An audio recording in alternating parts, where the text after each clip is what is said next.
From the creativity within our minds to the content beyond one platform, there is only one Gamers Feud.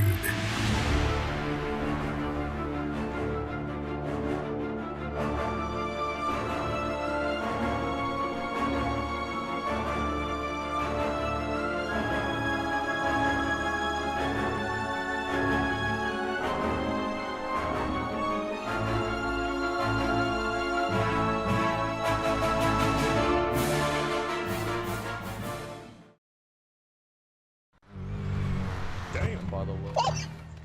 You were just moving.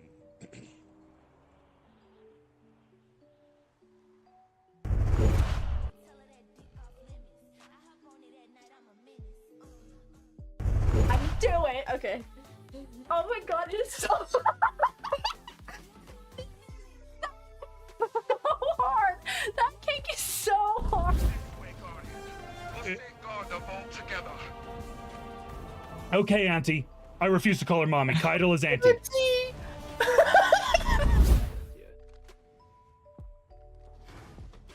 I swear, if this Nessie goes through my— Look at this Nessie! Look at this Nessie! What the fuck? Look at this Nessie! Put that in. Yeah. Oh.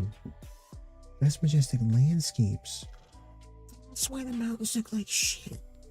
I'm not, but something. The giant horse conch weighs over 11 pounds. Wait, yeah, this is right.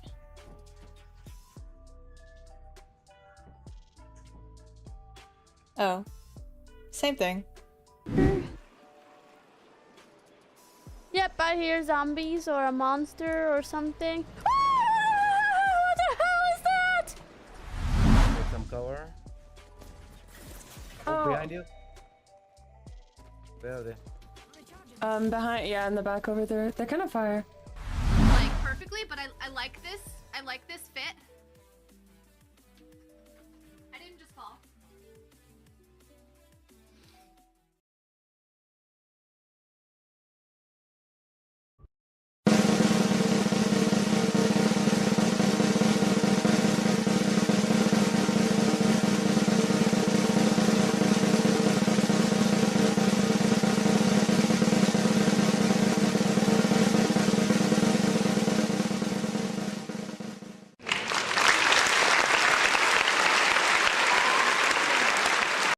Hello, and welcome to another episode of Streamers Den. I'm your host, Napo Ellis. Also, just really quickly, I just want to say, me personally, I would never fall out of my chair if I'm standing on it. That's just me, though. But I hope everyone is having an amazing night, morning, afternoon, or wherever you are. Just a great time today. We are doing Streamers Den behind the camera. You attack me every stream. I didn't attack you. I was saying it as a general thing, not related to you at all. But I hope everyone's having an amazing time as a whole. But today we're going to be talking about just overall content creators who also sometimes kind of live a life on the side or make other kind of content. So we're talking about Twitch streamers and content creators who make adult content, as well as how they can kind of balance all that with their normal streaming, make sure it's separated, and also make sure they're staying safe when they're doing it. So if you are not above the age of 18 and you are here, get out. Okay? Just respectfully. We love you, but please get out. But no, all just aside, we're going to have a great conversation today. We have 9 people. I'm hearing so many loud, angry typing sounds. I have Discord muted. That's probably why I can't hear it. But we have 9 amazing creators on here today. Unfortunately, some of the creators that were in the video cannot make it today, but we still have some awesome people. So let's get them on the screen, hear a little bit about them, and we'll go from there. So let's swap on over.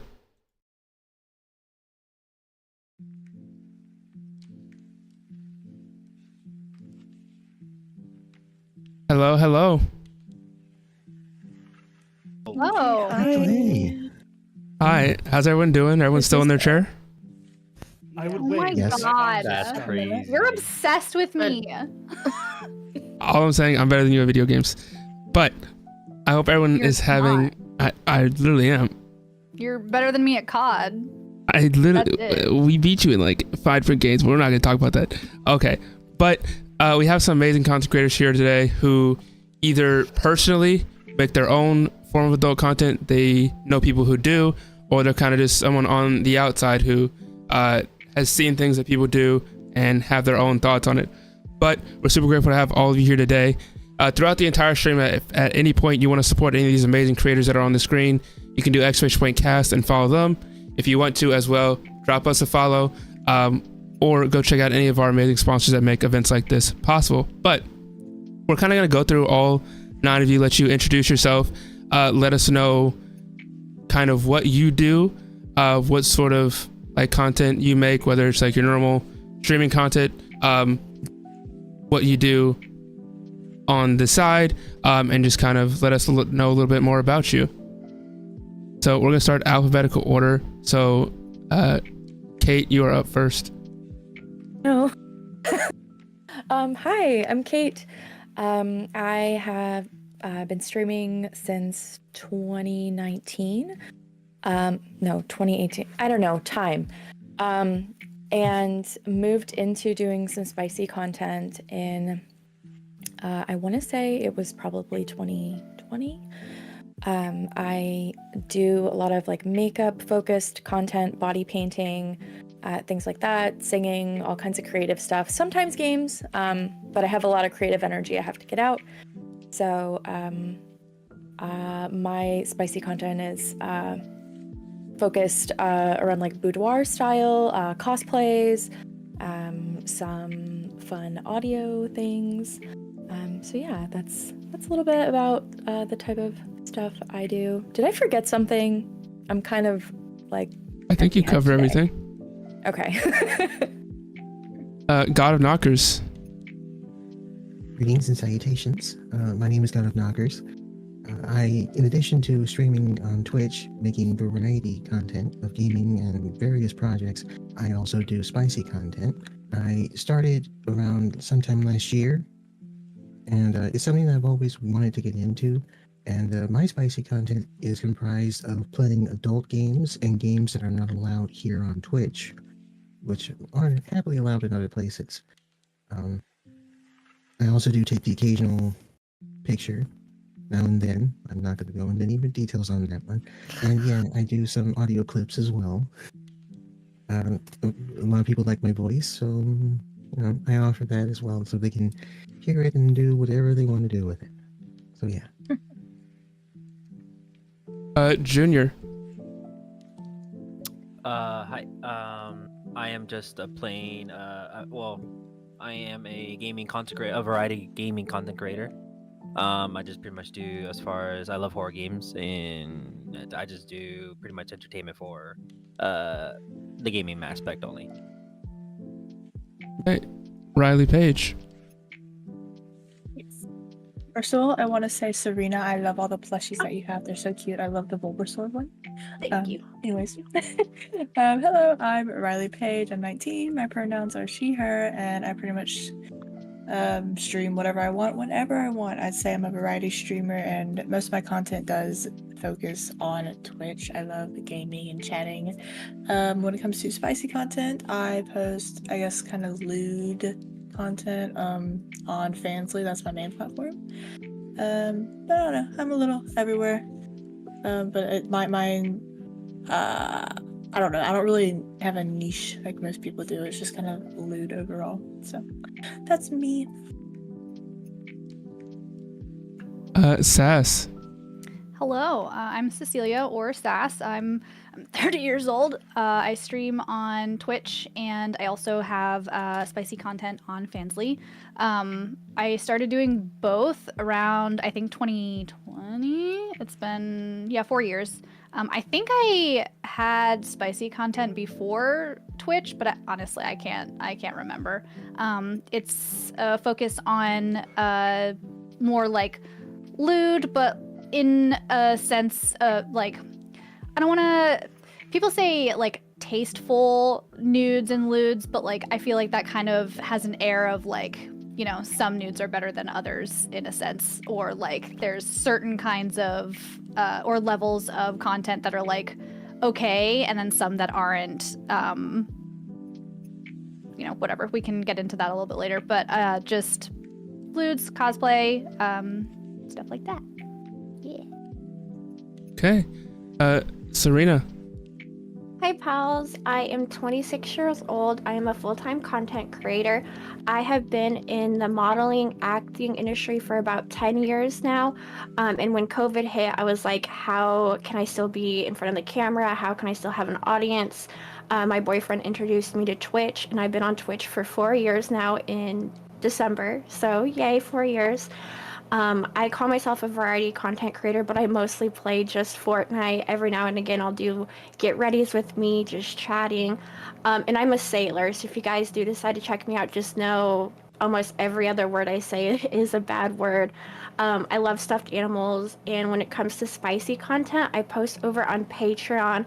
I post like Bradora photos, some spicy stuff, Thirsty Thursday vibes, and my highest tier is feet exclusive content that I just recently started sharing in December as well. So that's me. Hey, wait, Shees, are you here right now? I am. Oh, there. I'm having issues with my camera. It was like blinking. So sorry. You're all good. You're next up. Hi, I'm She's So Naughty, and my pronouns are she, her. I am a variety Twitch streamer. I have recently taken a break because I have been in recovery from a couple surgeries, but I started Twitch streaming, I want to say December of 2021, and then I actually started my adult content last year, actually. I've been disabled for a while, and it's been kind of hard to find work. So I was just like, you know what? I like dressing up. I like looking cute. It has been kind of requested. So I was like, you know what? Let me just give it a try. And it turned out to be something that was so empowering for me, because I have like a new body with scars and stuff like that. So it really helped me to build my confidence as well. And my content is more solo, lewds, nudes, stuff like that. I do enjoy cosplay, which I am working on getting some new cosplays out. And my content is on Fansly. Okay. Next up is SSKG.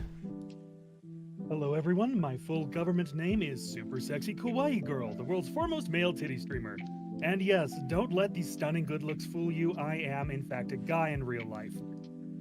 And I don't really do a lot in the way of adult content, hardly anything really, although now that I think of it, I did write a fantasy story with a smut scene in it that is available on my blog at supersexykawaiigirl.com. Nice. Now, besides all that, yeah, I don't really do adult content, so I guess I'm more here for color and commentary and to try to be funny in a sort of respectful way. Okay, and last but certainly not least, Trinity. Hello, I've been streaming on Twitch since 2017. I'm a variety streamer, so I stream a bunch of different things or whatever I feel like. I have been in the adult world since 2009. I started spicy dancing, and I danced with it for about 10 years. And then I did spicy content in 2011, quit, and then started again back in 2019. So, I'm on OnlyFans and Fansly, and I just started a Patreon. Hey. And my content is cosplay, fetish, and lewd, and sometimes I do adult videos. Okay, well, welcome and everyone. Thank you so much for sharing and kind of giving us a little introduction. Also, I feel like I don't really need to say this, but everyone that is in the stream as a viewer, please make sure you're being respectful. If you're not, we will ban you. Okay? So, let's just get started with our topics. We have about 7 different things we're going to touch on, but let's just kind of jump into it. So I know that while doing both kind of streaming and adult content, you are building a community kind of in both platforms. how do you in general just approach building a supportive and respectful community around your content, especially when you're kind of engaging with adult work on platforms like OnlyFans and streaming?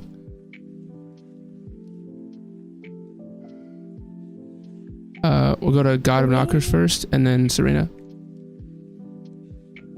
Well, when it comes to managing, because you're on different platforms, different communities, it's, for me at least, and it really hasn't been that hard, so to speak.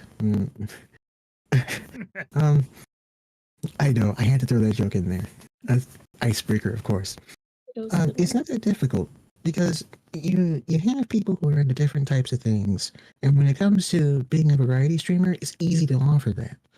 You know, I know that there are people who like the spicy, and I know that there are people who don't. I know that there are people who like the lewd, and some who just like basic. And being a variety streamer like I am, it's just really easy to balance that out. You know, I can kind of gauge between who likes what, and then just, you know, navigate and negotiate accordingly with that. It's pretty simple. It's like the path is kind of straightforward, so you just walk it and everything's good. Okay. Serena? For me personally, what really helped and something that I really struggled with is when I first started streaming on Twitch, I was not 18 plus. And I play Fortnite, so I had a huge, and I still do have a huge following of 18 and under, which obviously is not great when you start promoting your sex work, honestly. And so I talked to my mods and I talked to a lot of people who were close to me, and I was like, okay, this is what I want to do.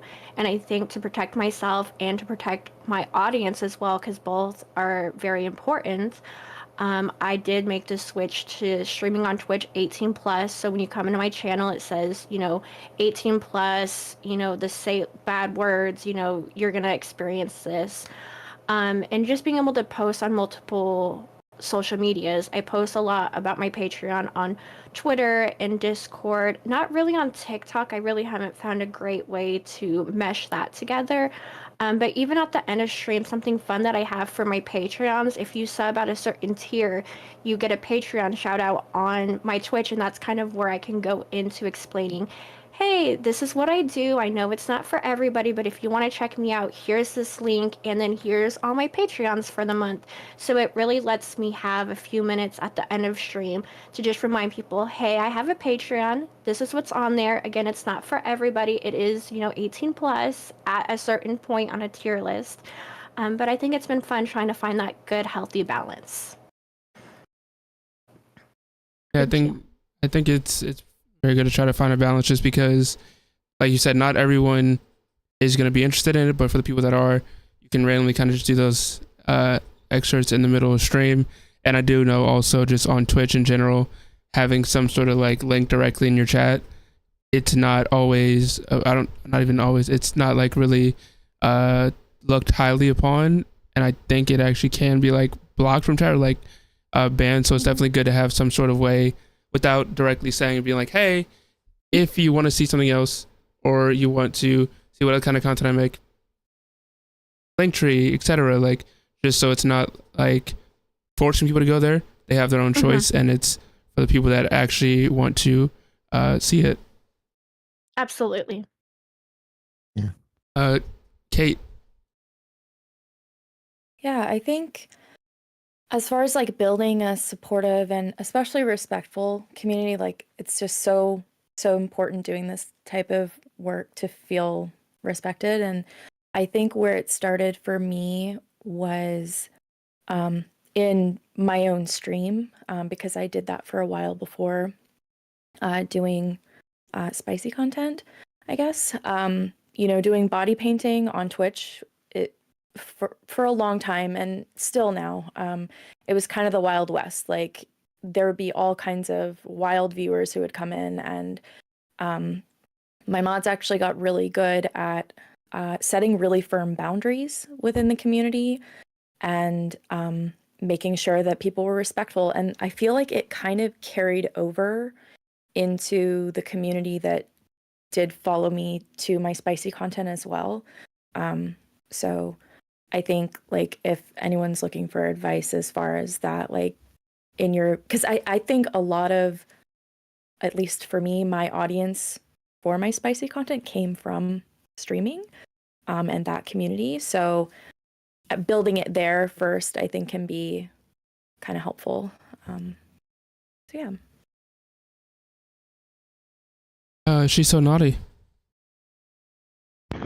So she was touching up on a quick little point I was gonna say, is that you to set your boundaries early as people come in. When I first started out, I really wasn't thinking much of it. I was just kind of like whoever's, interested, and that's where things can start to get a little bit trickier. But setting the tone with your clients or your fans is super important, because, well, for a personal experience with me, I pretty much had someone who was making new accounts and trying to demand things from me that I was not comfortable with, and I didn't necessarily make it clear at the beginning, so he turned out to be very upset. But basically, what I'm trying to say is set the tone early, let people know what you're okay with and what you're not okay with, and if they keep pushing it, just block them out. 100%. I think making sure people respect your boundaries and just kind of overall, like any rules that you set, is really important because parasocial relationships can become a very big thing in these kind of situations, and someone can take, like, for example, on certain sites you're able to like respond back or like send messages to people, and people will take that as like, oh my god, they love me. No, hey buddy, look at me. Okay, I know you can't physically see me right now, stop, that's weird, don't do that. Okay, it is a boundary between a person that is just putting out a form of content or media. You're the person that's observing it. Do not take it further than that. Don't overstep those boundaries. Don't try to impede on their personal life just because you're like, okay, I paid for something or I was viewing something, so now I deserve more than that. That is not how that works. Don't shoot Ronald Reagan to impress Jodie Foster, in other words. There you go. Yeah, to kind of add on to that, I feel like it's so, or well, I guess not easy, but it's more likely for parasocial relationships to build within the spicy content community if specifically those who don't have free pages, because people do feel unfortunately entitled if they're paying to, see you or see more of you. They have that. I've noticed that there's this kind of entitlement there, and they think that maybe, they kind of deserve more, or that. I mean, I've had situations where people could think that we're like friends, or like they want to collaborate with me with my spicy content, and it's just like that. Just because you support me, I appreciate that support, of course, but that doesn't mean that we are friends or that you are entitled to more than what I am already putting out at the moment.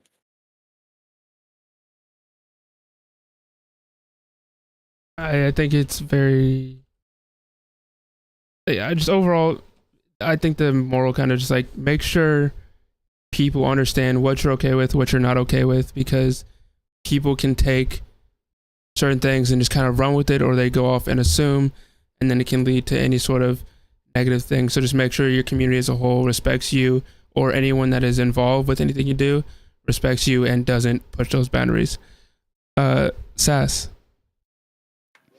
Just to kind of go off of the boundary talk, it's really important to like set and this was kind of touched on a little bit, it's really important to set the tone per space.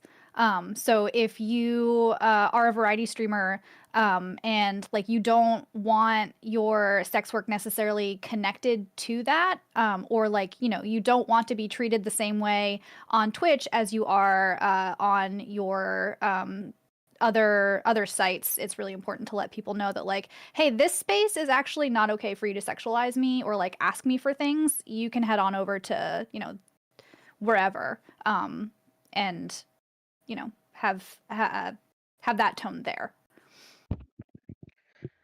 Yeah, well said. I totally agree with that. Yeah, I was gonna say the same thing too. One thing that I do, to try and like keep it separate is having an alter ego to my alter ego. So for spicy work, it's She So Spicy, and then for my Twitch, my gaming, my more friendly family content, it's She So Naughty. So I to love also that. Oh, thank you. So yeah, to make sure that everything's separate, and I make sure to also disclaim this in Fansly that there's a family friendly channel on Twitch. What happens over here stays over here. So I think that's really important to have separate accounts to kind of set the tone of, your expectations for your community. Well, I think kind of on the topic of expectations, has there ever been a situation where someone kind of did not respect those, or like you said, or felt like they were too entitled, and maybe it went to a extreme situation, but how did you kind of deal with that, and what advice would you give for someone that may potentially be dealing with an entitled, I don't even know what the right word would be for it. I guess I'll say subscriber. I don't know if that's the right word, Yeah. but Supporter. yeah, supporter. Fan. Yeah. I'm partial to the word dipshit in this case. That's a word too. Serena.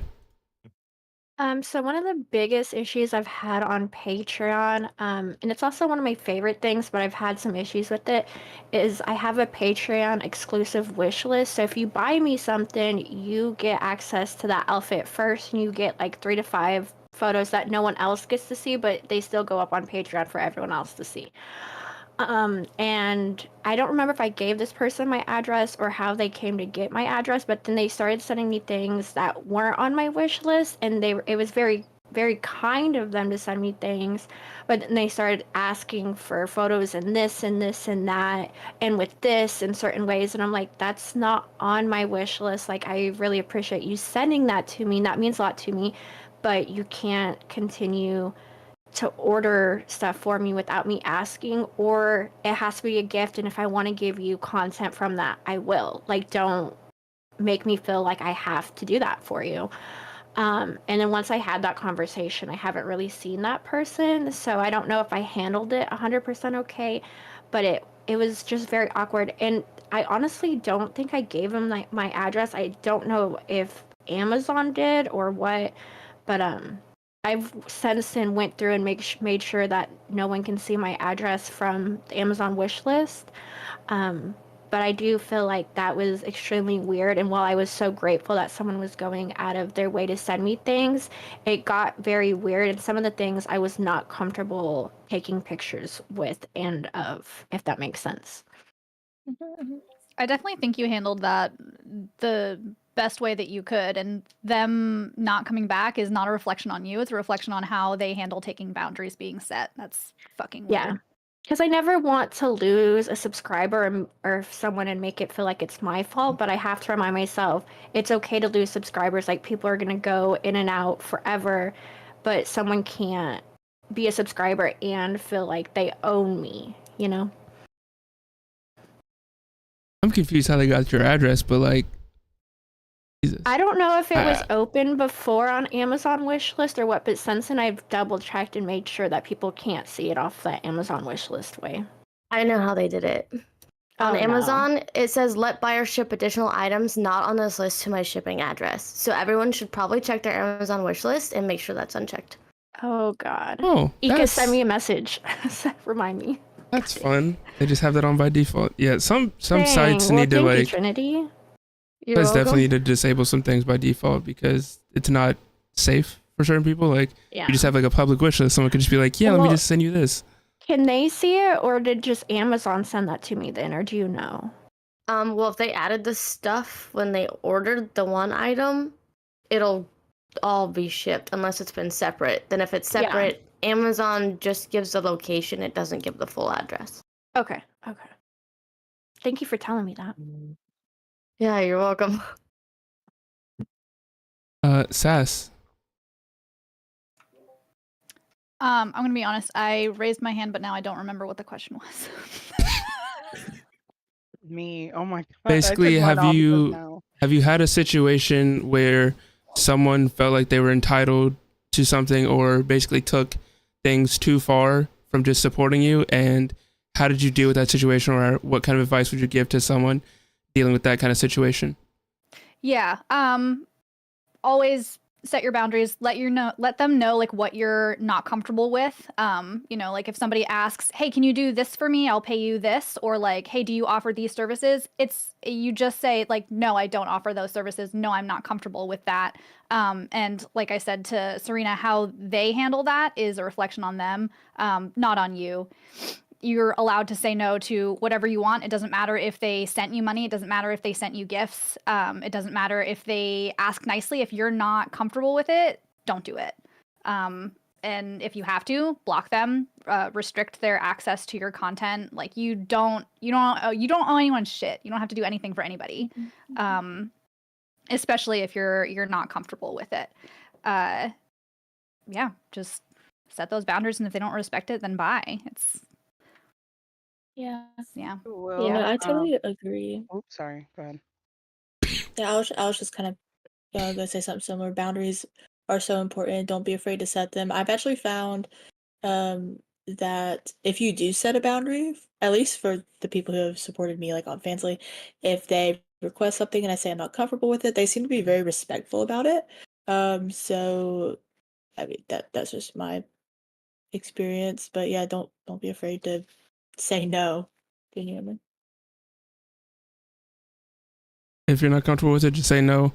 If they keep pursuing it, block them, report them, and if it goes further than that, that's why the police exist.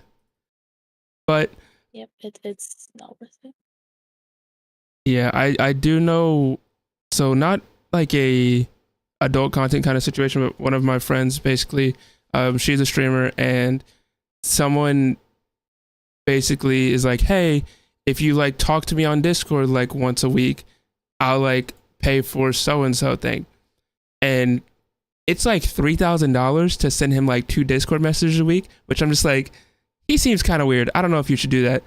But she's just like, it's for money. I'm like, I guess if you're cool with it, just like be safe, but people can take that the wrong way, and maybe like 1 week you forget to send him a Discord message. He's like, oh, you hate me now, so I'm gonna like do like this negative thing. So you just have to kind of know the people that are around you and make sure they understand like, hey, I'm not doing this, and if you're not okay with that, you're gonna have to leave, because this is kind of my piece that I want to state, and you are not respecting that.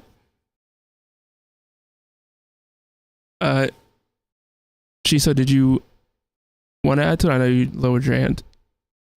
No, it already pretty much touched on just the same things, just kind of setting your boundaries. And as much like speaking from my own experience, I will say, like, as a disclaimer to anyone who's thinking about getting into adult work, there will be some people who sit there and try to make you sell the fantasy that they want. And the biggest thing I had to learn is you are selling yourself as a fantasy. Don't push yourself to do things that you're not comfortable, because then those expectations are going to keep coming back. Don't even agree to it. Shut it down immediately, because if you even entertain it just a little bit, it's not going to stop. Yes. Well said. Kate. Yeah, this is kind of reiterating, like, we're all really on the same page about it here. And piggybacking off of what Shiso said with boundaries and kind of knowing your own, that was probably one of my biggest mistakes when I first started. I felt like I knew pretty early on what my own personal boundaries were going to be, as far as like how far I'd go with certain like types of content, right? And because it was so new for me, I also like desperately wanted to keep people around, because I had so few fans to start out with and things like that, right? You just want to, one of my failings sometimes is that I'm a people pleaser, and that is not always a great thing. With this type of work especially. So I had to do a lot of soul searching and just telling myself like I have to stick to my boundaries and just boot anyone, even if it meant I had no one left or whatever. That's like extreme example, but you know, get people out of there. It is not worth it whatsoever on your mental and your own safety and stuff like that. Yeah, I think just your own just overall safety and just mental health always comes first. Don't put like money over that. Like, sure, it could be some huge amount, but if you're not okay with it, if you don't feel safe, if you don't feel comfortable, don't do it, because then the person is going to try to push for more and more, and then it can kind of just spiral into a whole thing, and it's not great. Trinity.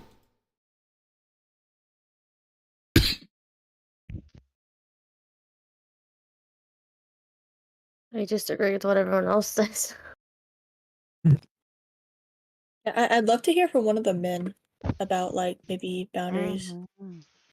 If there's anything like have you ever gotten your boundaries crossed? Just I want to hear your views. Someone did ask me to I show can. butthole once, but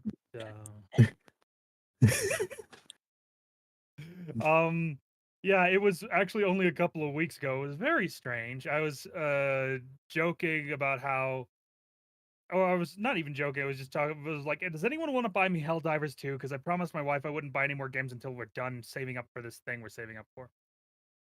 And somebody said, we can work something out. I'm like, you should probably know that I'm a guy in real life, you know?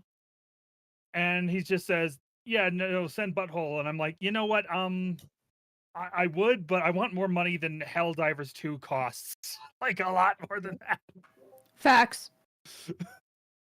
$40? That's crazy. I Right? guarantee you someone gonna pay for it. You gotta be like, hey, there's a exclusive Founders Edition, $200. That's kind of crazy. If they like, you're just like, don't look it up, don't look it up. It's fine. Like the money I'm getting paid at my day job right now. I write about video games. Yay. You know, like I wouldn't mind doing adult content, but or writing smut or whatever for money, but I would need to be making at least a fair bit more doing that than I am at my current job. So like I'm not opposed to the idea, but as far as boundaries crossed, like that's the one time that's ever happened. Very strange. Just blocked his ass. And a friend of mine offered to buy the game for me, and she's just like, you don't have to show butthole. I'm like, yeah, well. Yeah. I ended up not getting it Yeah, anyway. everybody's different. Yeah, everyone's different when it comes to that. Like I know, like you mentioned, if you were to start like posting adult content, it would have to be more than where you're currently making. For me, it was different. I started it more as like a side hustle, making, adding, just a little bit of extra income on top of the job that I already have. So yeah, that's interesting. Yep, everyone's different with their boundaries. Junior, what about you? Has anyone ever kind of tried to push past those boundaries you set, or kind of, I guess, overstayed their self-imposed entitlement?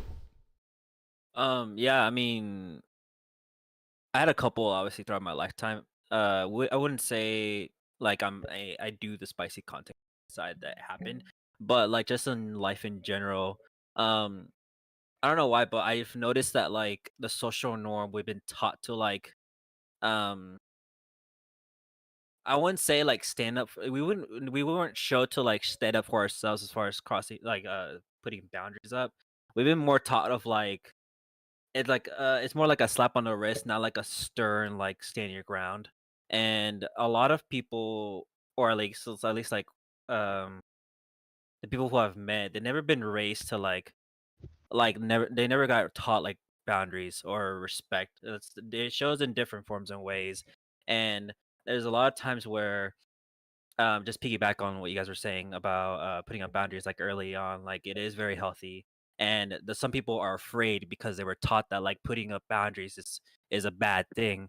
And um for instance, for me it was just more like just like I have a tight circle. Like I just have like personal people, there's acquaintances, and then there's like business casual relationships and stuff like that. And it gets to the point where like there's some people don't know the difference between the say like how would I act with my girlfriend versus how would I act with my coworker versus how would I act with my friend. And for me it was mainly hard. At first it was hard because it was I think it was Kay that's mentioned it. I'm a people pleaser as well. But I got to the point where like I give. And there's nothing in return for me to like be happy, right? And then a lot of people always encourage like self journey. I highly encourage that as well because the more we people please, the more like we're not helping each other. We're pretty much like lost in a sense. Lost in the sense of like what makes us happy, right? But the boundaries wise,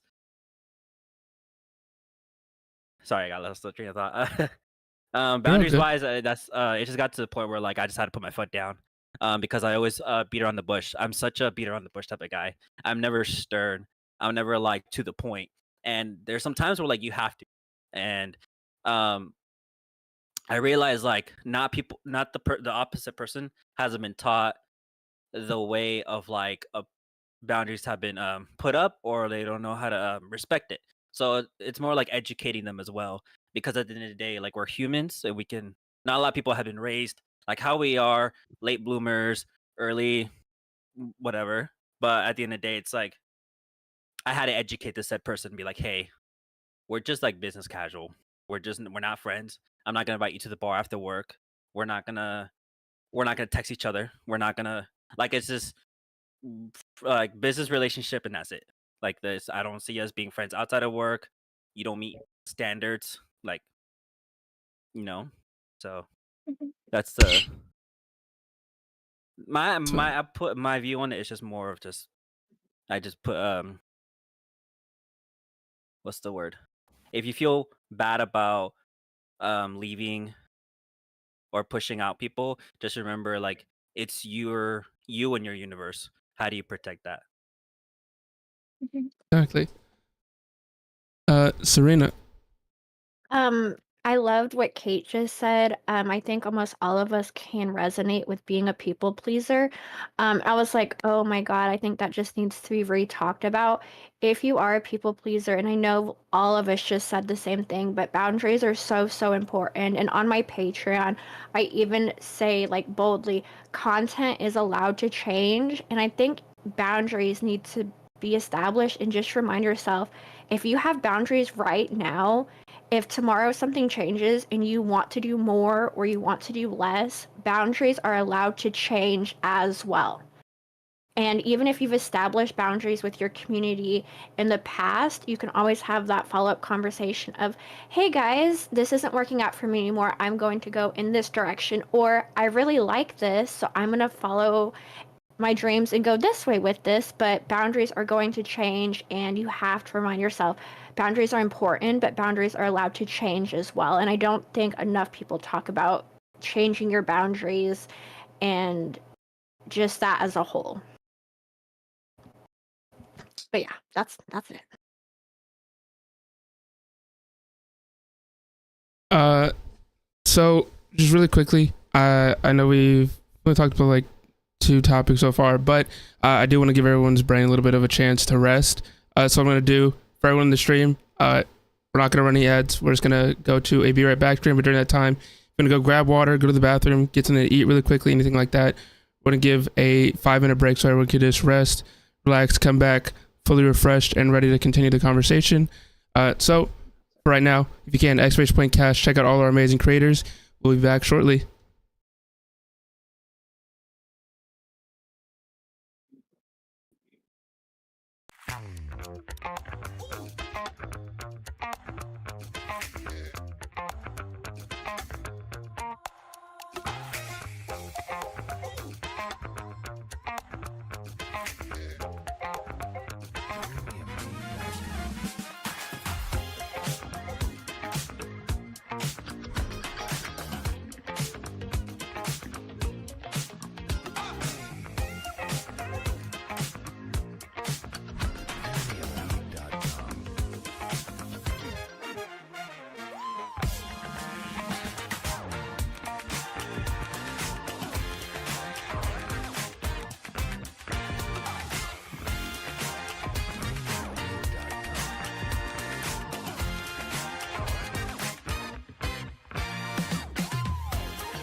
hateful.com.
Sorry, I had to cough.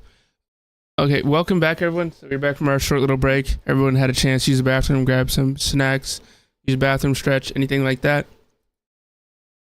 But we are going to continue our conversation. Once again, just a reminder, if you are not 18, get out. We love you, though, but get out. But let's continue what we were talking about. So we've kind of been talking about just our, or not, I guess not our, but everyone's experience, either like making the content, people pushing their boundaries, things like that. But let's kind of talk about the stigma involved with doing it. So when you're kind of dealing with the societal stigma that can just overall be challenging, how do you handle judgment or misconceptions about what you do, both online and offline, and how can people in the adult industry kind of support each other in combating that stigma? I will say something I think that's a little silly, just me personally.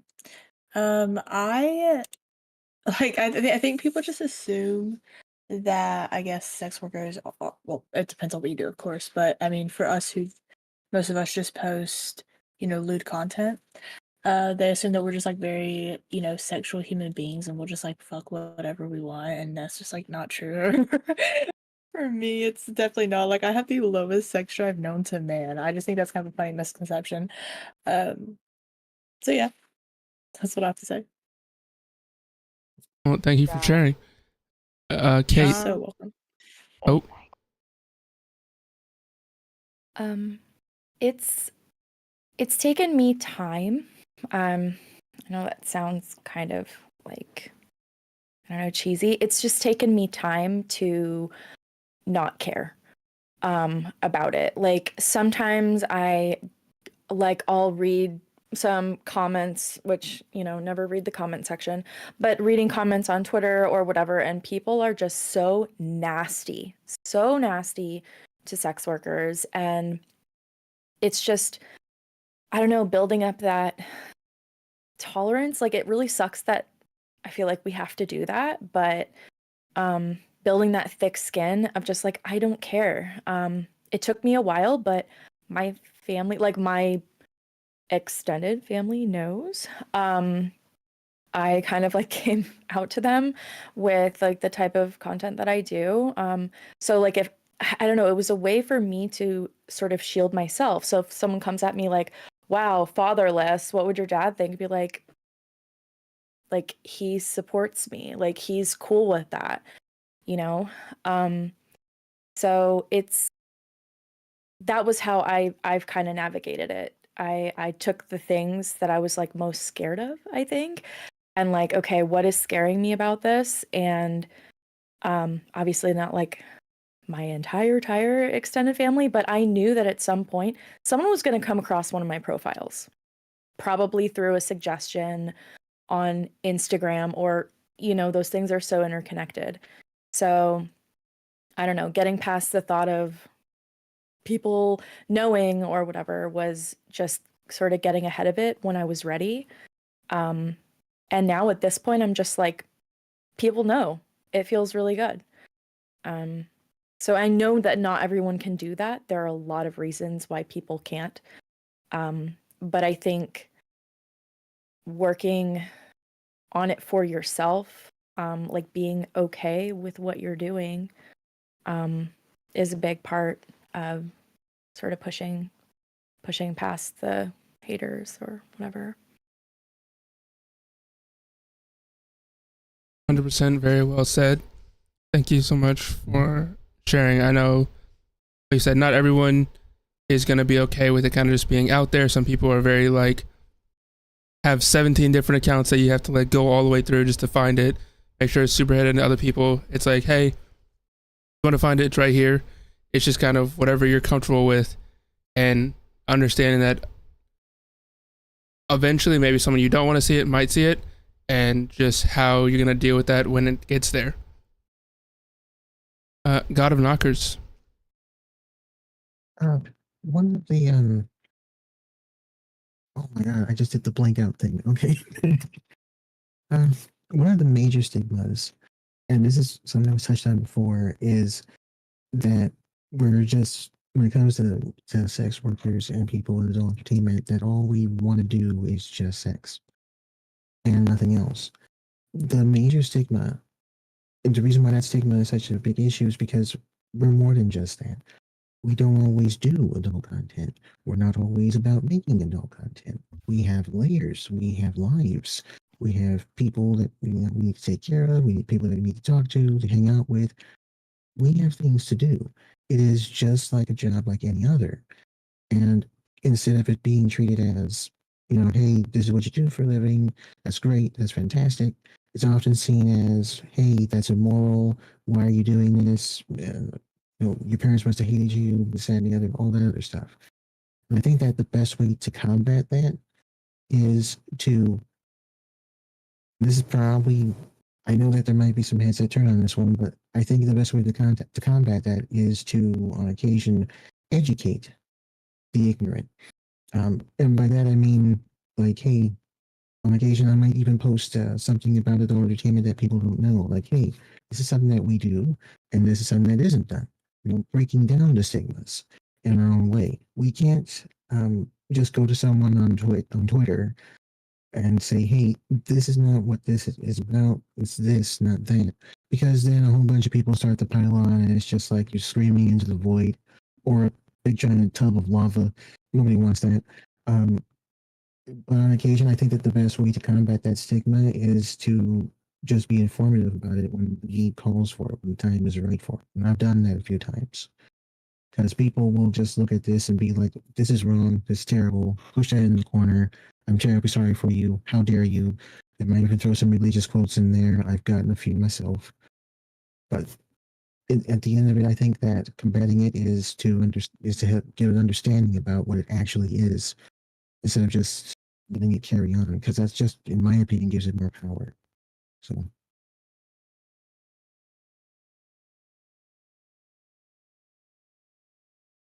I believe our next person is Sass. I think in my personal experience, the dealing with the stigma was deconstructing my own beliefs about sex work. Trigger warning for like religion. I came from a really religious family and background, and for a long time I was super conservative, and like the whole like no butt, no boob, no collarbone, like don't show anything. Just be as conservative as you can with your clothes. And I feel like overcoming your own beliefs about sex work is really important to be able to destigmatize it and like deal with the stigma from others. And we were talking a little bit during the break about how you have to be ready to like either lose sponsorships or not have certain opportunities that come with the stigma of being a sex worker or adult content creator, however you want to say it. So you just have to kind of be ready for that kind of stuff to deal with it, I guess.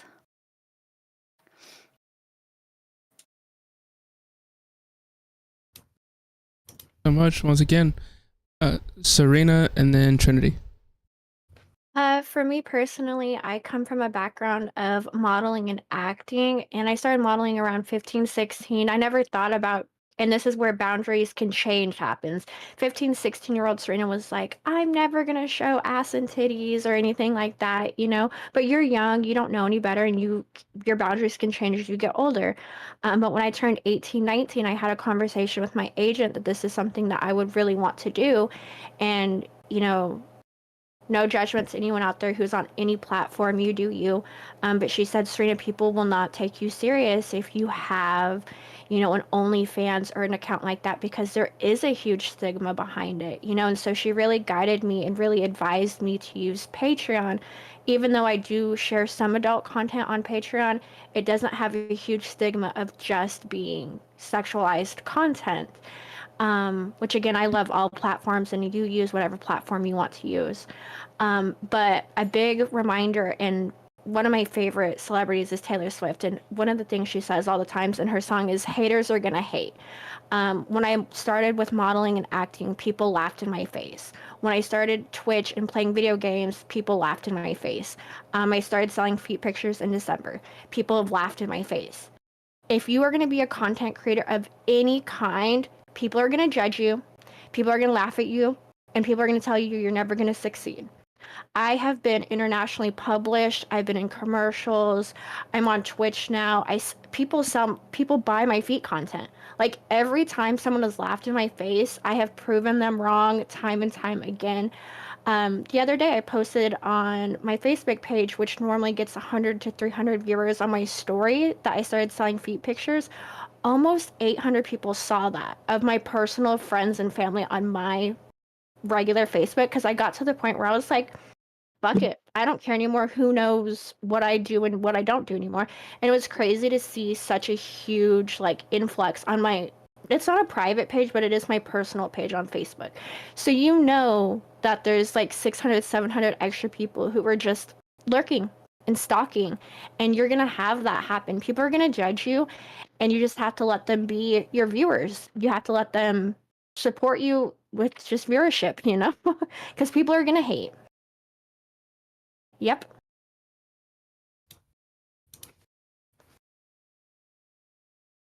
I think it's, I don't know. I've always found it weird, like someone like being on the outside, like judging somebody. Like that doesn't make any sense. Like everybody has to make a living somehow. Like we're not all like rich billionaires or whatever. So like if people want to make money selling some sort of other content, why not allow them to do it? As long as they're not being like, as long as they're not like being forced to make it, why is it your business? Because it's not your body. It's not your like decision on what they do.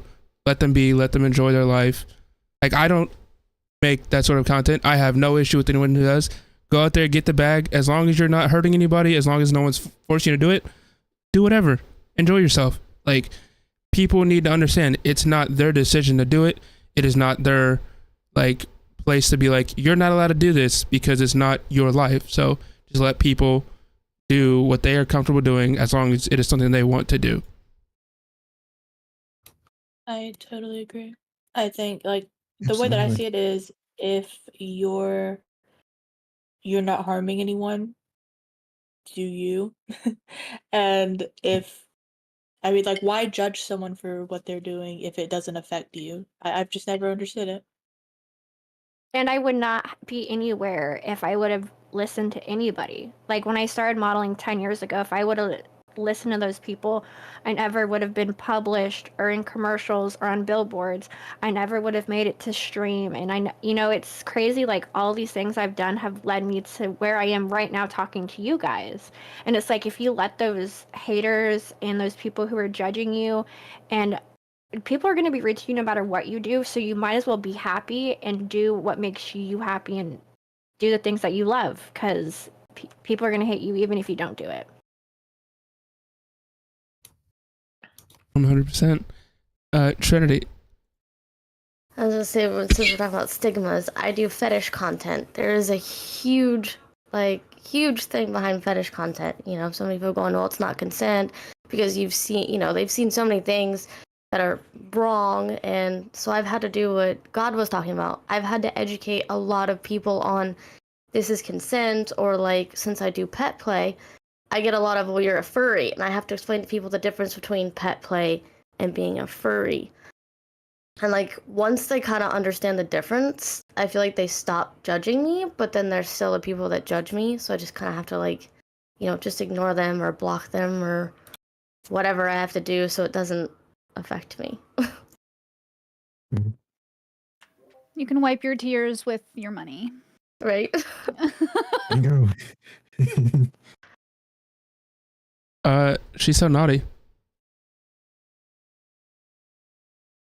Alright, I raised my hand and I forgot the question, so I took it off. Can we just review the question one more time?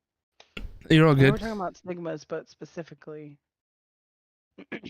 Basically, what we're talking about is how, I guess, you personally handle judgment or misconceptions about your work or just adult content in general. and how can individuals in the adult industry support each other in combating stigma? So the way that I handle it, I mean, I basically similar to what everyone else said, I kind of just had to teach myself that whether it's no matter what your dream is, someone's going to be hating on you. Someone's going to get upset. Someone's going to have an opinion.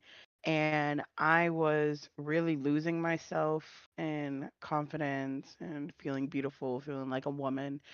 So that's what kind of helped push me into it.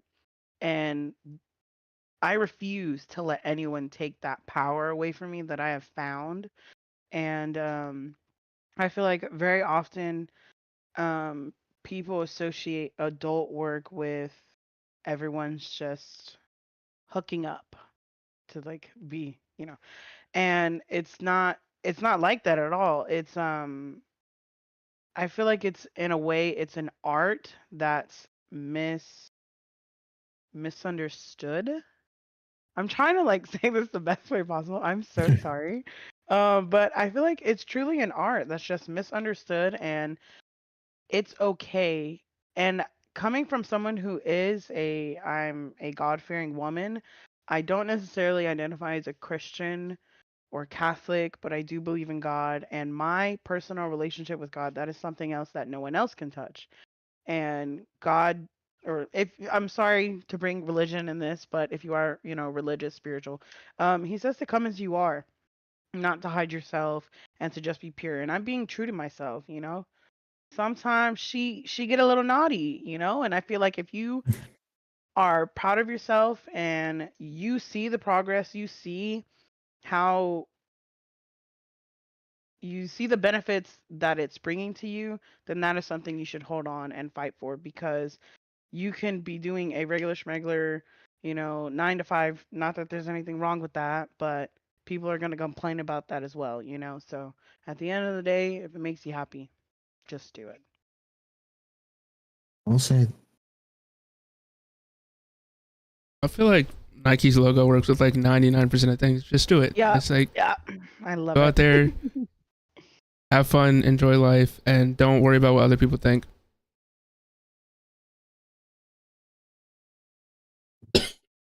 Oh my goodness. Sorry. If I keep muting, it's because I'm coughing. Understandable. But I will say, I guess on the topic of kind of not worrying about what other people are thinking, it is kind of important to think about your own personal safety and your own personal well-being. So I kind of want to know, while working in the adult industry, and no matter what fashion you do it in, what strategies do you employ personally to ensure your personal safety and well-being, and how can others learn from your experiences? And if you've unfortunately had a negative experience, again, and this is only if you feel comfortable sharing, what happened and how did you deal with it? Wait, You not feel comfortable, you don't have to share. Oh, wait. Oh, okay, I had to scroll down. It was not showing your name. My bad. SSK, you can go first and then we'll go to the next topic. Okay. So my experience with stigma is very different. My immediate family, even my mother, would not be particularly worried about me doing porn. She would be worried that gay men were watching me, but that's a whole other story. I try. You see, I try not to bring everything back to the cult I grew up in, but since we're discussing religion and stuff anyway, the one I was in was run by a dirty old man. Hyper Christian, but run by a dirty old man, frankly. So I grew up being taught that sex was normal and natural and sex work wasn't a bad thing. And for a while, they even had a practice that was known as flirty fishing, wherein members would sleep with people outside the group to convert them. Not necessarily to our group, but to get them to receive Jesus in their hearts and sex, apparently. And I have to try very hard not to think about the fact that my mom probably did that. Anyway, the point is that stigma takes a whole different approach here, because it's not the sex itself that I would have to hide from them. It's the fact that I don't know. Frankly, my mother would just be disappointed that I'm not using it to preach about Jesus somehow. Literally. And also like the fact that I'm not as uptight about the things that they would be uptight about, gay people, trans people, etc. It's a whole different experience. But meanwhile, I am also like hiding like this identity. I do my best not to attach it so much to my real name because I have a day job and I have a professional career and a decade of writing associated with my real name. And it's you know, I don't know if I'm ready to take the leap and move from this semi-professional image I've had so far to something far more wild. It's one of the big reasons I'm a VTuber. And like how would I combat the stigma? I don't know. At present, I don't know if I'm brave enough to do that. Like that's where I find myself right now. It's just the honest truth.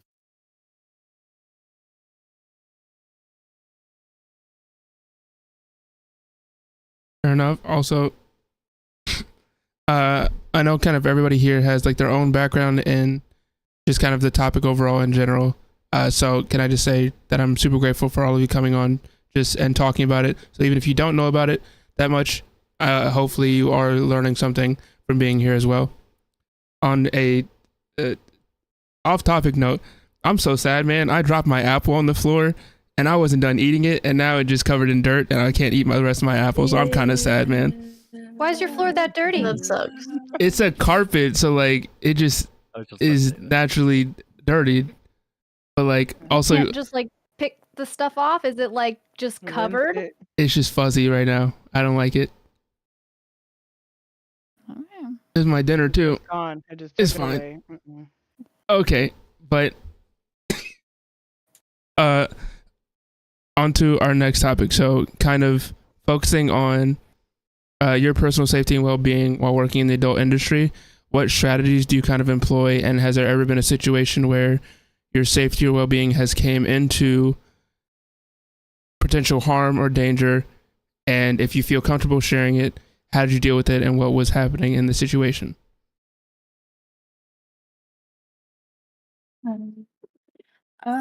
I had an experience a few weeks back actually, where listen, I was going through something mentally, and I was like on dating apps or whatever, and one of my fancy subscribers messaged me. He was super respectful about it, and he said that he had saw my account on Bumble, and that he was like, "Hey, apparently we live in the same area. I'll unsubscribe if that makes you uncomfortable."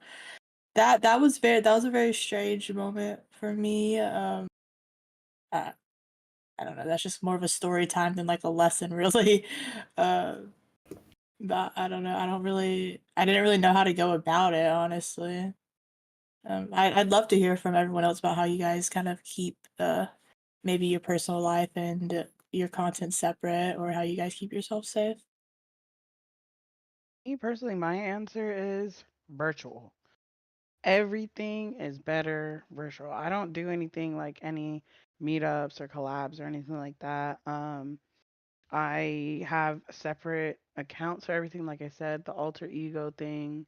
She's so spicy's over here, and then she's so naughty's over here. If there's any, Twitch or TikTok, Instagram people that are interested, I'll give them, the Instagram handle or my Twitter handle versus sending over straight over the link or whatever. And then I'll explain to them like, hey, once I'm already like signed in onto that account, I'll tell them like, hey, I try to keep She's So Naughty family friendly, and then She's So Spotty is all the conversations over here.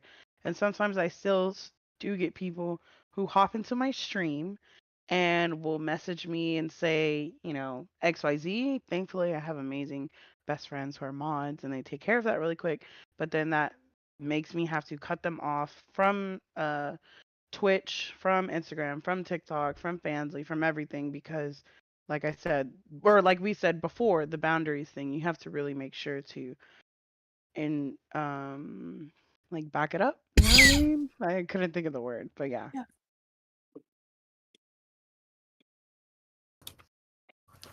I have my Facebook locked down, like my real name. No one knows my real name or nothing. Real first name, last name. It's only you can add me if I can't remember what I said too, but like no one can add me on Facebook. Like the recent movie I just did, one of the girls wanted to add me. Well, she couldn't because I had it locked down. So I was like, well, sorry. And then if I go to like conventions or something, I make sure to have my husband or a guy friend or like a group of friends so that way I feel safe in case something happens. I always have a group with me. I do not go anywhere by myself whatsoever. That's 100% valid. I know, like, whenever I go out with my friends, it's not like a sign thing, but I just have kind of decided, hey, I'm just going to be the person that protects everybody's drinks. Because we had one time we went out to St. Pete and I'm 97% sure someone tried to put something in my friend's drink. And I was like, I might fight you, like, just for fun, just to make sure, like, my friends are okay. But, like, as long as everybody else is safe, I'm cool with it. Like, people were being weird and trying to, like, dance with them. And, like, most of them were lesbians or have, like, no interest in men. So I was just kind of there to be like, yeah, I'm technically all their boyfriends, just leave them alone. And people just eventually were like, okay, we'll stop bothering you guys. Which also, I'm confused how anyone believed that I was there dating like 5 women at the same time, because that makes no sense. But that's neither here nor there. Kate. Yeah, for my own like strategy or whatever, I've done what a lot of others have done, separating my real life identity completely, sort of from the start of streaming. I've made content online for probably 15 years. And a lot of that was under my like government name. I did a lot of writing online, ghostwriting, things like that.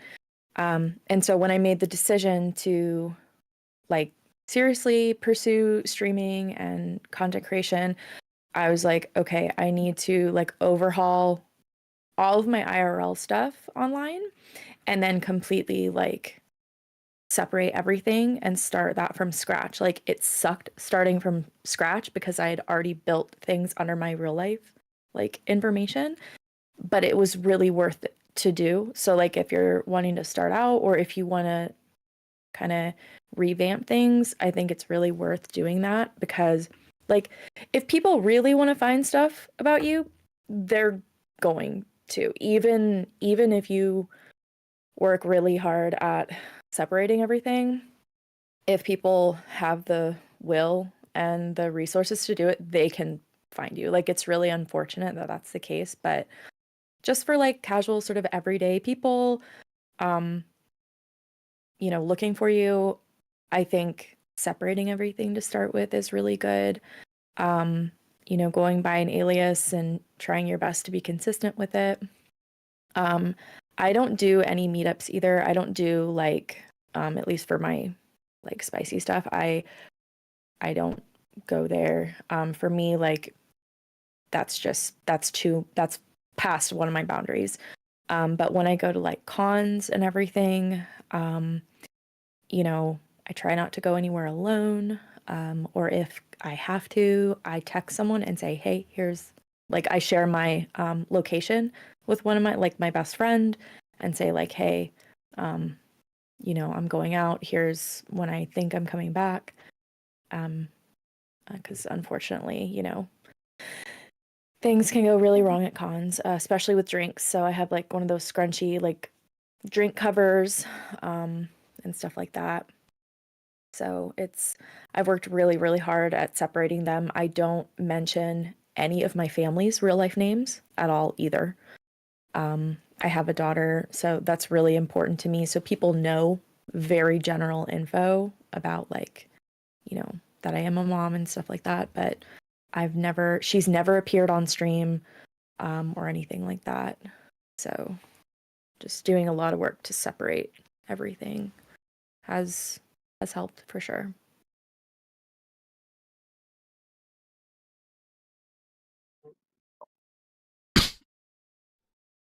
What about the guys?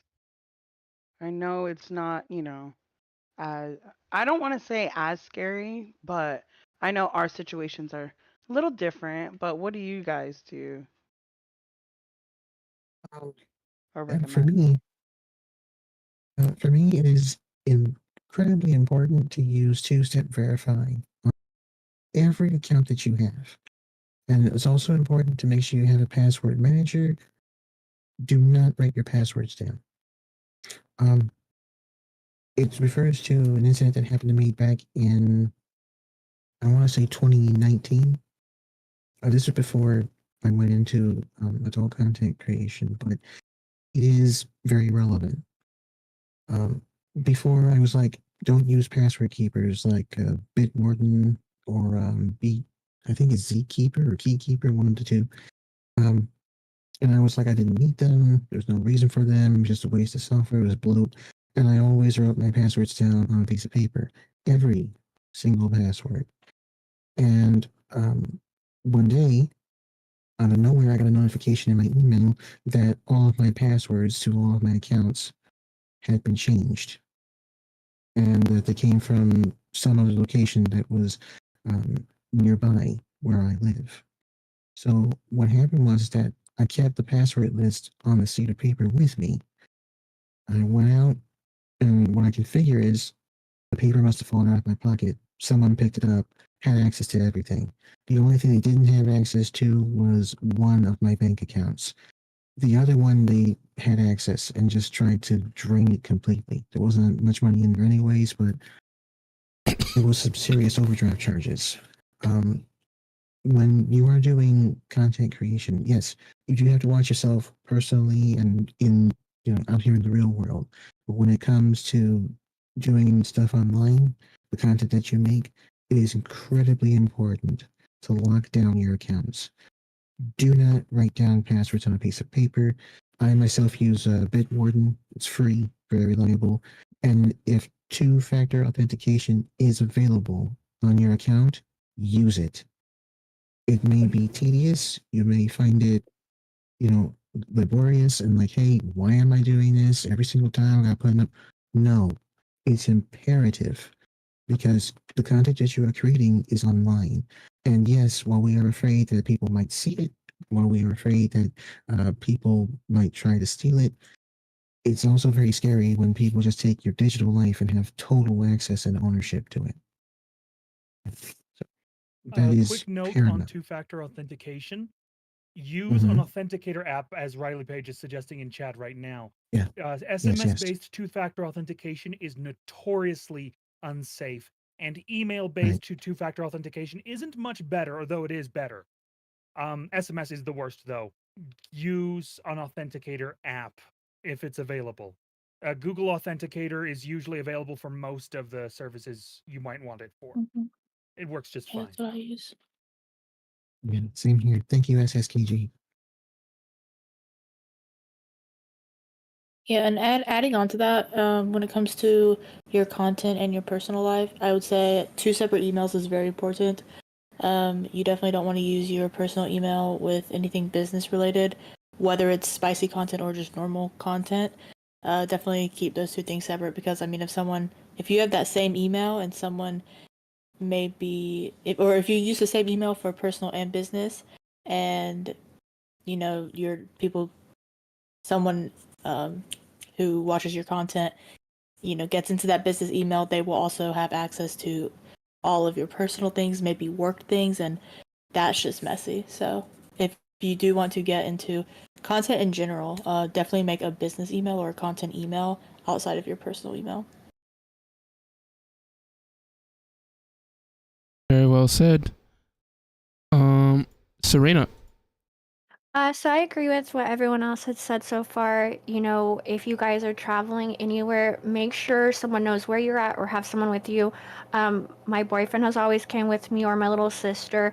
I try not to get into the whole sexist thing, but I try not to bring my little sister. I would prefer a man to be there or someone who is big and scary, more intimidating than anything. Because I like to talk and I never shut up, but I don't think I'm a very intimidating person. But I always tell anyone, if you're booking me for acting, modeling, brand ambassador, promo work, like if I'm traveling to you, I will not be by myself. Like, this person doesn't have to be right there, but they are going to be in the car, the next room. And if that's not cool with you, I'm not booking this. I'm not signing contracts. I will not be coming. And kind of to go back to a conversation Riley had at the beginning, just recently in January, I did one of my first meetups. I did a group of EVs. I had a Comic-Con close to where I live. And so I had a bunch of my girlfriends and even girls I didn't know. There was 8 or 9 of us dressed up as a different Eevee from Pokemon. I was Sylveon. And I had a little get together at my house. And as we were leaving, I saw a guy. He was staring at me. Didn't really think about it much, whatever. And a week and a half, 2 weeks later, I got a message saying, "Hey, I saw you at my apartment complex. Do you want to model for me?" So I don't know if he realized that I live here or if it was one of the other girls. I don't know what went through his brain, but I definitely didn't tell him, "Oh, I live here too," because I try to not tell people where I live in general. I'm a Texas girly. I don't like Kate, or sorry, Kate, that's correct. Yeah. I think you don't ever want to give out too much, ever. So, hi, I'm Texas. That's it. I try not to give out any more information other than that. And he kind of went into the, I have a girlfriend. I promise this isn't weird, but you should model one of my t-shirts for me. And I was like, that's kind of weird, man. This sounds sketchy. This sounds weird. No, yeah. And I never really responded either. I didn't know what to say, so I kind of feel like Riley, like I don't know how to handle that conversation or what to do, because I know you kind of said, a guy messaging was in your area who did subscribe to you, and it's like, what do you do when people around you who you don't know see you at your apartment complex or match with you on Bumble? Like, what do you do to protect yourself? Just because I don't ever want to assume that that person's creepy right off the get-go, but I also don't want to think, oh, this person's harmless, and then have something horrible, bad happen to me either, It's like, what do you do in a situation like that?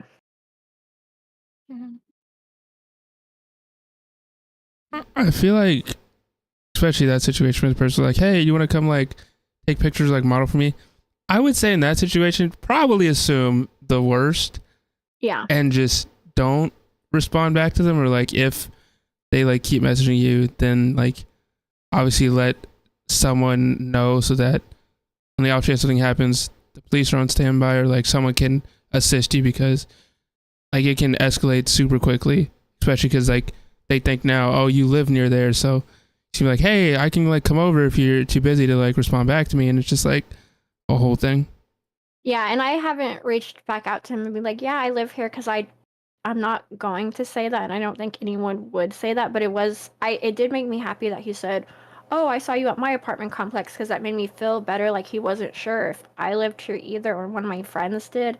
But it, like, as soon as I saw that, I messaged a couple of my mods that I'm really close with, and even my boyfriend, like, just so we know that, someone saw me here at the apartment complex, they know who I am, which I don't like to be that person who's like, oh, people know who I am and stuff like that. But I do live in a smaller town, and people do recognize me because I've done the modeling and the acting, and I do stuff on the radio every now and again.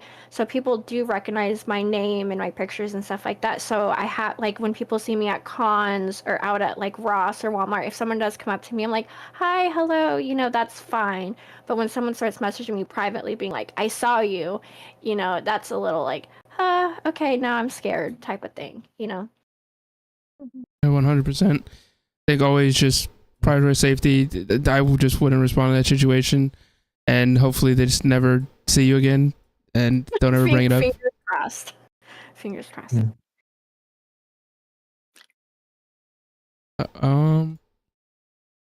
Sass.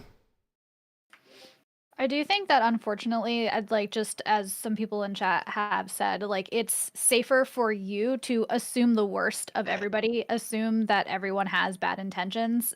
Is that fair to them? No. Does it matter? No. Your safety has to come first.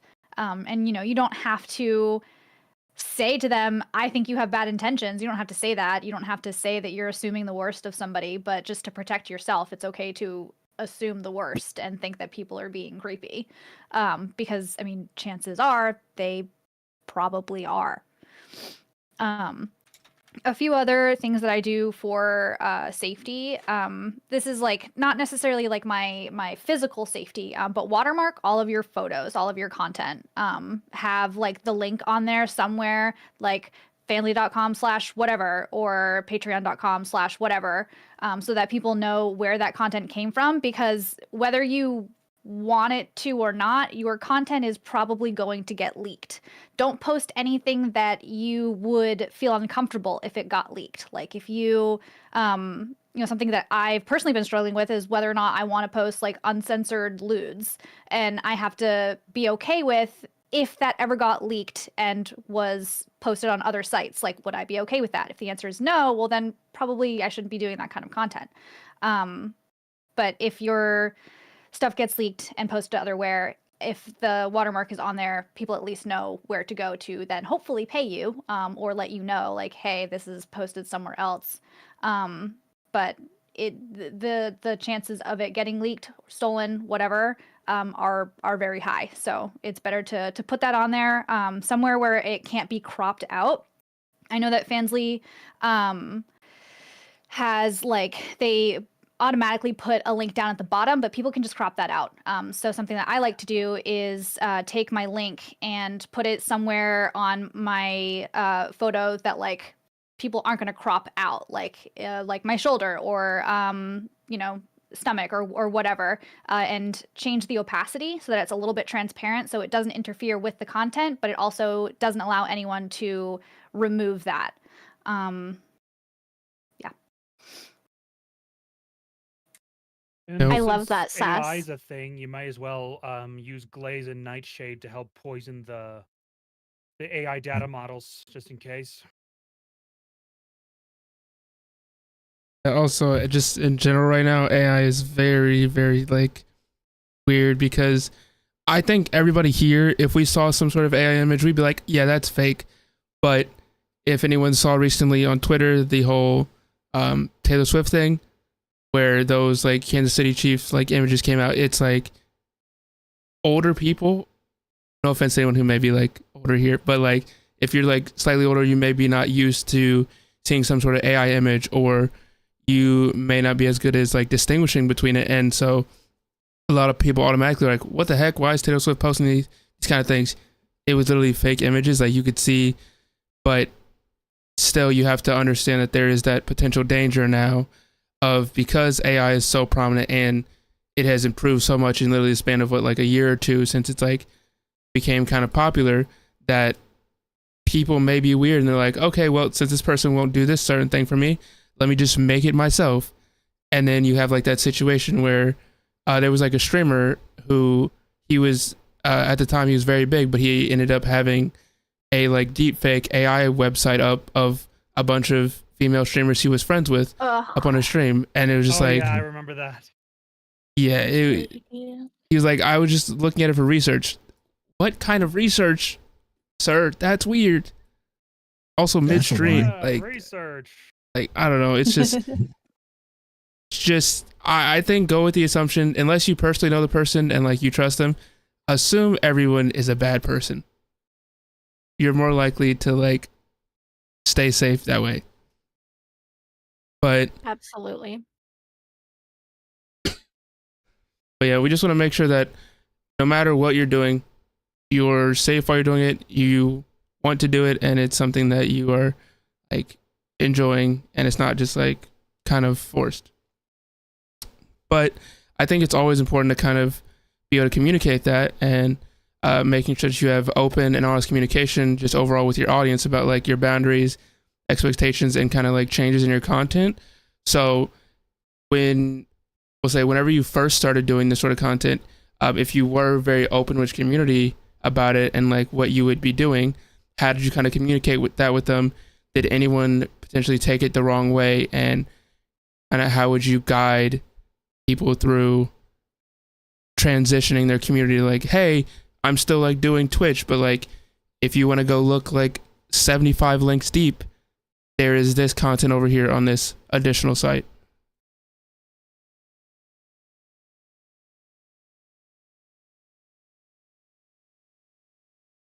Kate. I was just honest with my community and just said like, hey, this is something I want to do.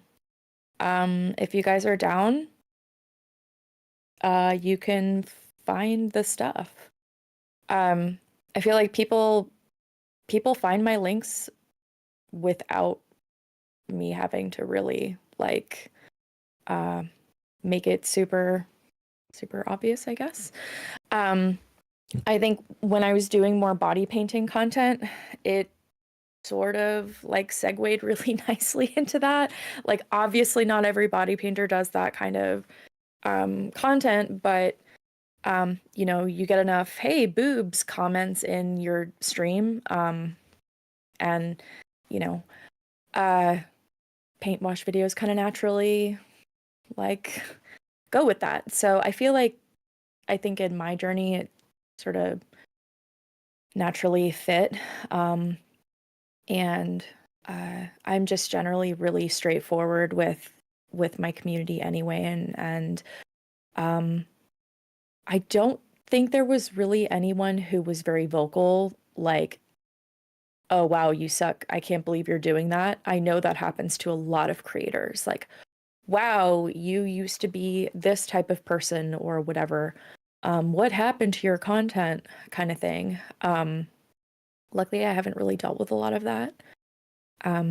So I don't know. I think for me, just honesty. Sort of around that time, I was pushing for partner on Twitch, so I was trying to be really careful about like how I put it, because a lot of body painters were getting banned for bullcrap anyway. But I've since learned that Twitch doesn't really care.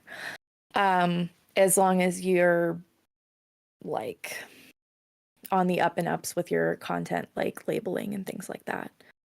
So, Basically, as yeah. long as you're not actively affecting their bottom line, they don't give a damn. Fair. I think technically, according to TOS, you can't like tell people go to blank.com/whatever to see blank, but like you can have that link available. I have it in a beacons or Linktree works too, where you have it as like a separate option, and you know you can say you can say that you have a spicy site, you can say that you make spicy content, you just can't say go to here for that. Yeah. Let's see who. God of Knockers. It's a matter of, oh, sorry. go on. No, you're all good. I That's was okay. just gonna say it's a degree of separation. Like you say, I have a spicy site and that's it. But if people look down, they see look down below your stream, they see your link tree and they go, ah, and that's plausible deniability for all involved. It's silly, but it works. God of Knockers. Okay. When it comes to on it, one thing I can tell you, and this is regardless of what type of content you create, honesty is always the best policy. Being open, being honest, keeping it real, as I like to say. As long as you keep it real, and you know what you're about, and you're forward about it and honest about it with your community, they're going to understand the type of content you make, and they're going to seek out what content they like. You know, it's the same thing with being on Twitch. You make content here on Twitch, there's an audience for it, there's a niche for it. Some people will be like, hey, I'll sit around and chill and hang out with this. I want to see this. Others will be like, I'll go to this guy. It's the same thing with adult content. When it comes to making it, just be forward about it. I've always been forward with my community. They know what I'm doing. It's like, yes, I make this content here. It's lewd. Don't bring your kids. And if you want to see the real spicy stuff, you know, I have sites for that. There's links over there. Here's my link for all my great links right here. And they'll go where they need to go accordingly. That's just how it is. You know, in the long run, when you have people who just like you and what you do, it's very easy to be open with them. It's very easy to be honest with them. And it just flows. That's what I have found.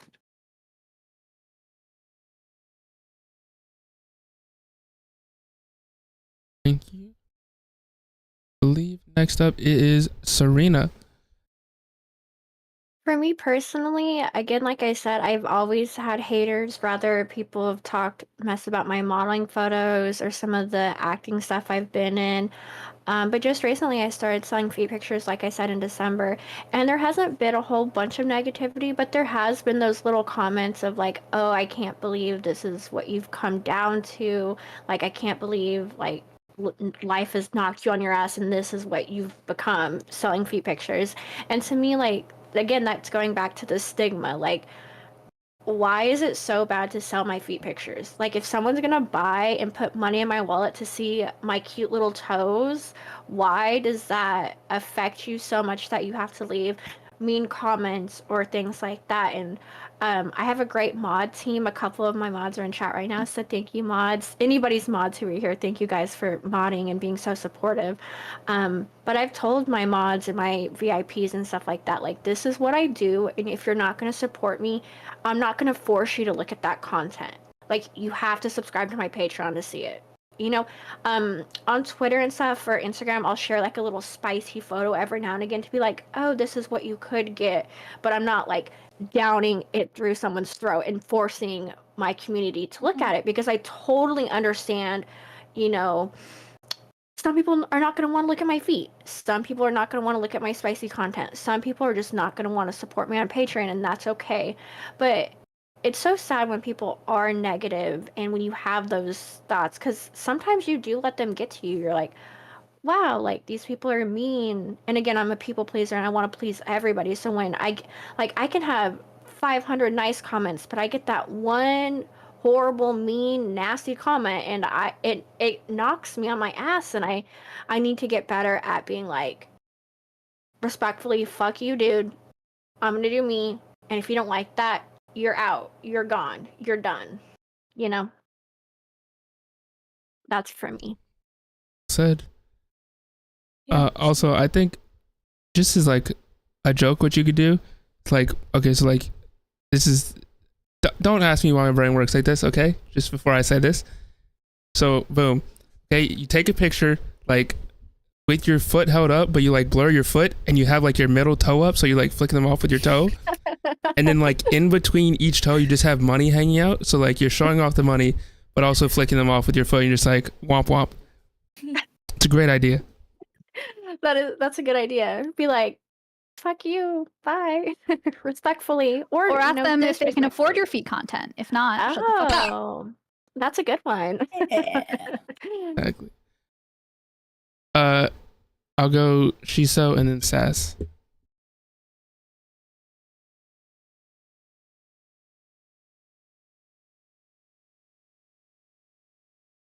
You're muted.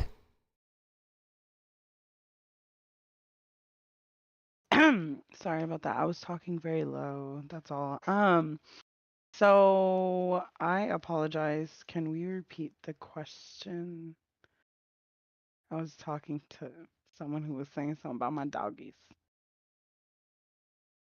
I'm the So, worst, I know. no, you're all good.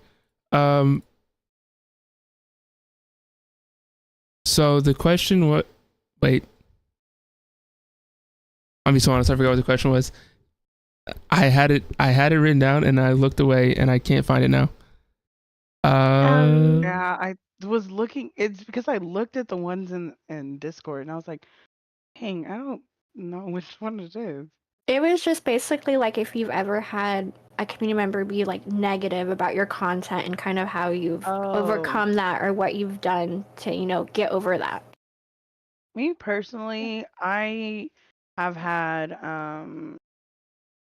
I've never had anyone like super negative, upset and like threatening, like upset like in the upset that I wouldn't do something that they would like. Me personally, I just blocked them. They did make other accounts, which was very irritating, but that's something that you can handle with support. But I I haven't had anyone tell me anything like too crazy yet, but just like Serena said, fuck them. Honestly, if you're making the money, you're enjoying yourself, just just do it. Like like I said before. Get that bread, get that Yeah. Yep. If you can monetize off of it, why not? True. Um. So we kind of went through all of the questions or like topics that I had. So I'm kind of gonna leave the floor open. If you have any questions you personally want to ask, maybe like another creator that is on here, or if you just have any advice you want to give anyone just in general that is thinking about making some sort of adult content, or maybe they're already doing it and you're trying to just help them, I guess, improve on whatever it is they're doing, I'll kind of leave the floor open for you. I'd really Sass. love to, yeah, I'd really love to give advice to anyone who's thinking about starting any kind of sex work. It doesn't matter if like you're selling your feet or you're selling lewds, you're selling nudes. It is all under the umbrella of sex work, whether you think it is or not. If the point is to give someone something to jerk off to, that is sex work. It is, and it's okay. Like you don't have to be providing pornography for it to be sex work. First of all, no free feet, ever. Second of all, don't do anything that you're not uncomfortable with yourself or something that you're uncomfortable with someone seeing without paying for it, because like I said earlier, it's probably going to get leaked, unfortunately. Price your stuff however the fuck you want to. If someone's selling pussy for $5 and you don't want to do that, you don't have to. It doesn't matter what the market is. You're selling yourself, you're selling your photos. Price however high you want to do that. Somebody will pay for it. My butthole is worth at least 10 Helldivers. So just $400. $100, yeah. Fair. And me personally, one thing I literally just did, I want to say like last week, is changing those prices. Those prices are not set forever. Don't be afraid to, research and take a look at what, some other people are doing. I'm not ashamed of it. I'll be on there just, scrolling, seeing creators who are similar to me or the same kind of like niche or like fantasy that I'm trying to sell or what I'm comfortable with, and then I'll kind of compare and I'll fluctuate. At the end of the day, if they want to support you, they're going to support you regardless. Honestly, just never make the decision to like sell yourself for lower than what you think you're worth. Mm-hmm. I would say the biggest advice, educate.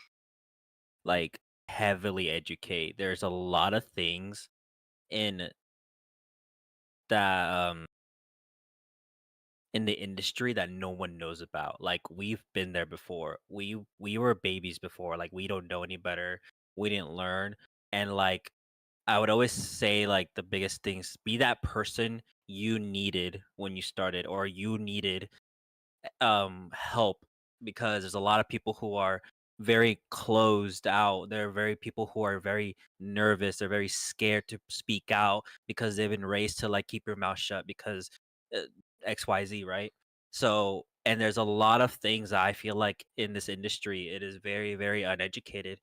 To be honest, I'm gonna be extremely open right now. Back in my freshman year, I had like an extreme porn addiction, but there is like I did like time evolved in the industry since back then to now, and I was very uneducated. I did not have the same mindset that I had back then. We're humans, we grow, but I wish I had that educated person, and it's always going to be um even if it's like out of like the weirdest question, it's like, oh, can you see the sun? If you see the sun, will you go blind? It's okay to answer it. Just be like, yes, it is.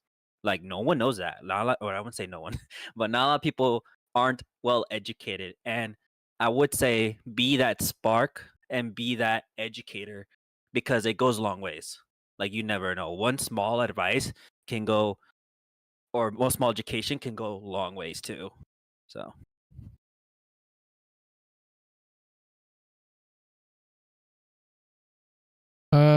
Serena.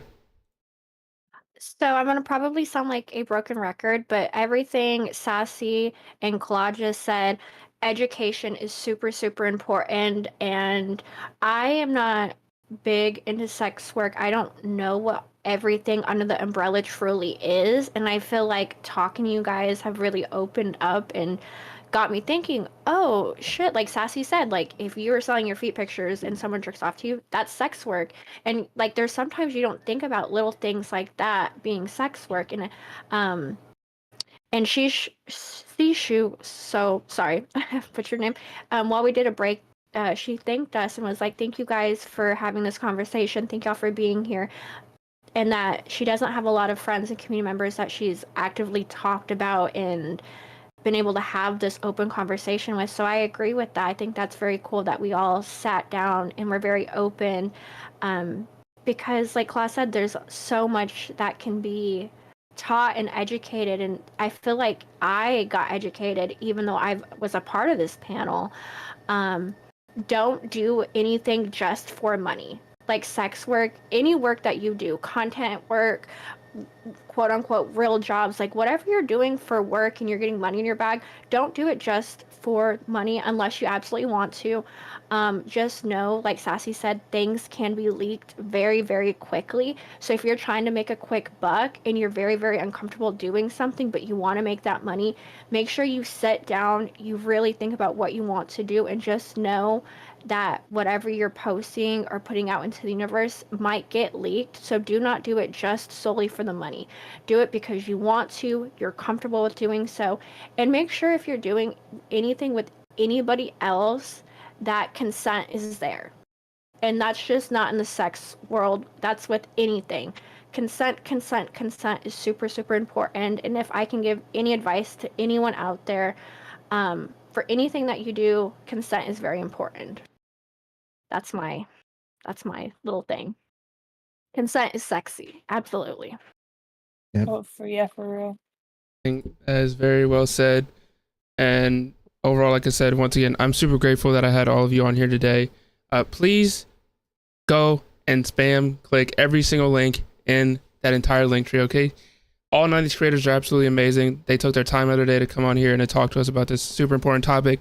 Some people might like think, hey, you do some sort of like adult work, like they might think you're beneath them, but you're not, okay? You are just as normal as a person as, well, not normal, nobody's like normal, we're all special in our own way, but like you're not any less of a person just because you do some sort of adult work. It doesn't make you a bad person. People need to remove that stigma from it. Just because you are going out of your way and finding an alternative way of making money or an alternative way of expressing yourself does not make it a bad thing. It is something you're comfortable with, it's something you want to do. So if that is what you're choosing to do it to the best of your ability. If you're just doing normal content creation, do that to the best of your ability. If you're doing both, do both of those things as good as you possibly can. And no matter what, we'll be here to support you. Just make sure you're comfortable with it. No one is pushing you into a place that you're not okay with, and people are respecting your boundaries. But overall, I'm super grateful that you were all on here today. We are going to find someone to raid, and for everyone in the chat that was here supporting and sitting in the chat, adding to the conversation, thank you so much as well. You are all absolutely amazing people. Please, !cast, once again, go check out all these creators. If you want to as well, drop us a follow or check out any of our amazing sponsors that make sure that shows like this and all of our other events are able to happen. And on a little bit of a less serious note, if you do want to come and watch some people test their random music knowledge on Saturday, we're going to be doing music Who Wants to Be a Twitch Partner, which is very similar to Who Wants to Be a Millionaire. So you can come check that show out. We're going to have another talk show like this in 2 weeks' time, and it's going to be about the fighting game community and kind of trying to better that situation overall as a whole, because they have kind of mistreating the fighting game community. So if you want to tune in for any future shows like that, drop us a follow. We are live pretty much every single week, Wednesday and Saturday, or Thursday and Saturday. But this has been Streamers Den. We're super grateful that you were here to watch, and if you're going to be watching the VOD later on, enjoy. We love you all so much. Thank you so much for tuning in today. Have a good night, everyone. Good night. Bye. Good night. Good night, Bye. chat. Adios. Bye.